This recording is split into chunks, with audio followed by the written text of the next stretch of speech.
Bonsoir à tous. Donc moi, je voulais commencer déjà ma présentation par ma définition de la start-up. Qu'est-ce que c'est pour moi travailler en start-up ?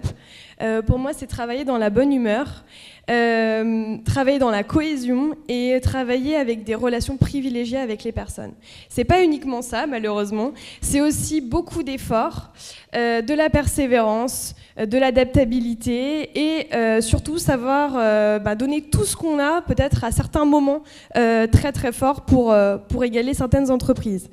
C'est aussi des objectifs, une start-up, et notamment réaliser en fait une relation de confiance basée sur la fidélité, un peu comme sur un couple. Donc là, je vous ai pas trouvé un super exemple, mais c'est d'actualité quand même. Et vraiment, donc une relation de confiance et vraiment dans la durée. Donc ces exemples, ce qui montrent finalement, c'est que c'est pas évident au quotidien et il faut mettre en place des choses pour rester ensemble. Donc, on vous avoue qu'on s'est pris la tête au quotidien, on s'est creusé les méninges et on s'est dit qu'est-ce qu'on peut faire au quotidien pour garder finalement nos recrues et continuer à les motiver et garder notre souffle. Alors, au tout début, ce qui nous est venu à l'esprit, c'est un petit peu ce qu'on va avoir quand on va voir un match de foot. On s'est dit, on va se peinturlurer le visage avec des couleurs criardes, on va crier et tout le monde va nous suivre, ça va fonctionner.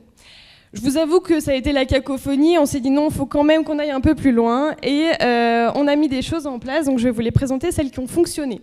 Donc déjà, tout basé sur l'intégration. On fait beaucoup de team building, donc là c'est une photo de la dernière intégration qu'on a faite, donc c'était dans le Vercors.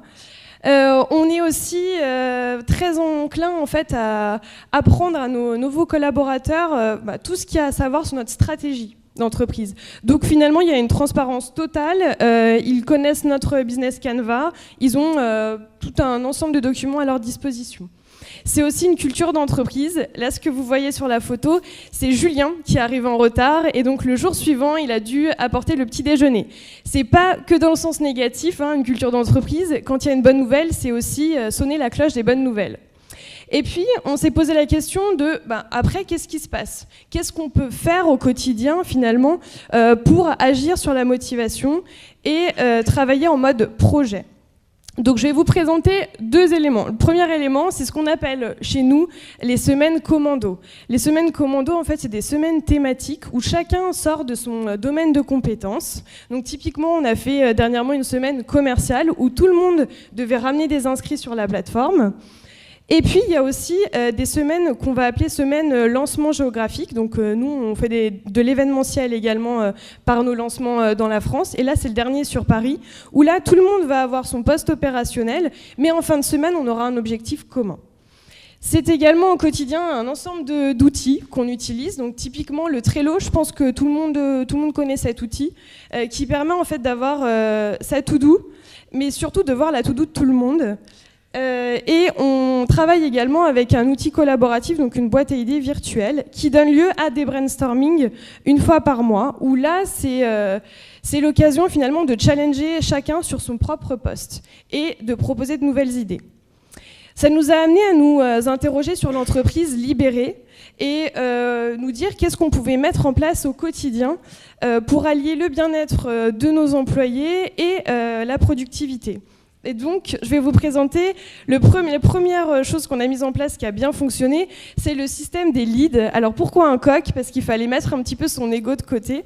Le principe, c'est quelqu'un qui mène à bien et qui autodirige finalement un sous-projet.